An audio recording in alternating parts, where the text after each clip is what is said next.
Welcome to రియల్గా short టాపిక్లో వెళ్ళిపోతాం. ఈరోజు టాపిక్ వచ్చేసి నిజమైన మనసు. నిజమైన మనసు ఎవరికో ఉండదు.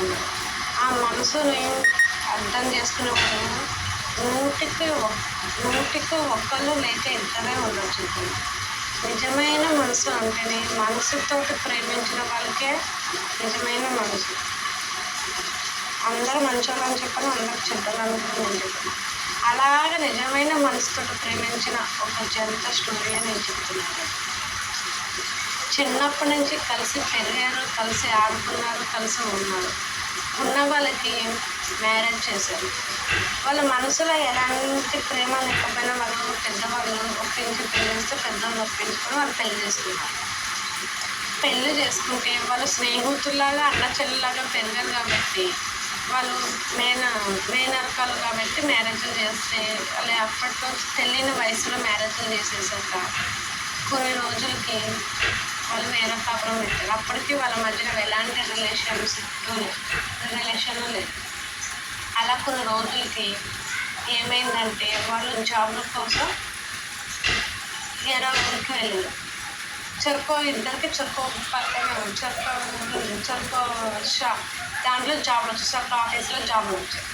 వాళ్ళు అలా జాబులు చేసుకుంటూ ఉంటే వీళ్ళు ఎప్పుడు ఎవరిని అన్నా ప్రేమిస్తే నువ్వు చేసుకోవచ్చు, నేను చేసుకోవచ్చు పెళ్ళని వాళ్ళు మాటించారు. అలా కొన్ని రోజులు కలపలకి ఆ అబ్బాయికి ఒక అమ్మాయి ఇష్టం, ఆ అబ్బాయికి ఒక అమ్మాయి ఇష్టం. అలా ప్రేమించుకుంటున్నారని ఒక్కోసారి చెప్పి పెద్దవాళ్ళకి చెప్పకన్నా వీళ్ళిద్దరు విడాకులు చేసుకుని వాళ్ళ ప్రాబ్లమ్స్ వాళ్ళకి చెప్తే వీళ్ళ ప్రాబ్లం ఇలా చెప్తే ఆ అబ్బాయి ఈ అమ్మాయిని అర్థం చేసుకుంటే వీళ్ళిద్దరు మ్యారేజ్ చేసుకుని ఎవరి లైఫ్ వాళ్ళు సెటిల్ అవుతుంది. వాళ్ళ అమ్మ వాళ్ళకి అంతా తెలియదు. ఒకసారి వాళ్ళ అమ్మ వాళ్ళు వస్తే తెలిసిపోతే వాళ్ళ అమ్మ వాళ్ళ నాన్న అడిగితే మేము చేస్తేనే మీరు ఇంకొక పెళ్లి చేసుకోవడానికి ఏంటి కథ అంటే మీరు మమ్మల్ని పెళ్లి చేసుకోండి అననే మా ఎప్పుడైతే వాళ్ళకన్నా మీరు ముహూర్తాలు పెట్టుకున్నారో అప్పుడు మీ పొరుగు కోసం మేము చేసుకున్నాము.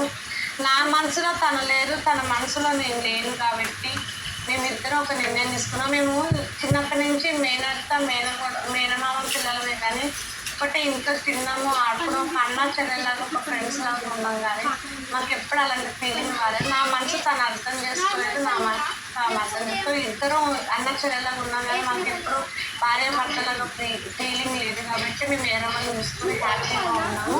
ఇప్పటి నుంచి మేమిద్దరం ఒక అన్న చెల్లెలాగా ఒక ఫ్రెండ్స్ లాగా ఉంటామని అలా ఆ మేనమామకి వాళ్ళు చెప్పారంట. వాళ్ళు చెప్పితే వాళ్ళ ఫ్యామిలీ కూడా ఒప్పుకున్నాం. రియల్గా హ్యాపీగా ఉన్నారో వాళ్ళకి పిల్లలు కూడా పుట్టారు. ఫ్రెండ్స్ రియల్గా జరిగింది.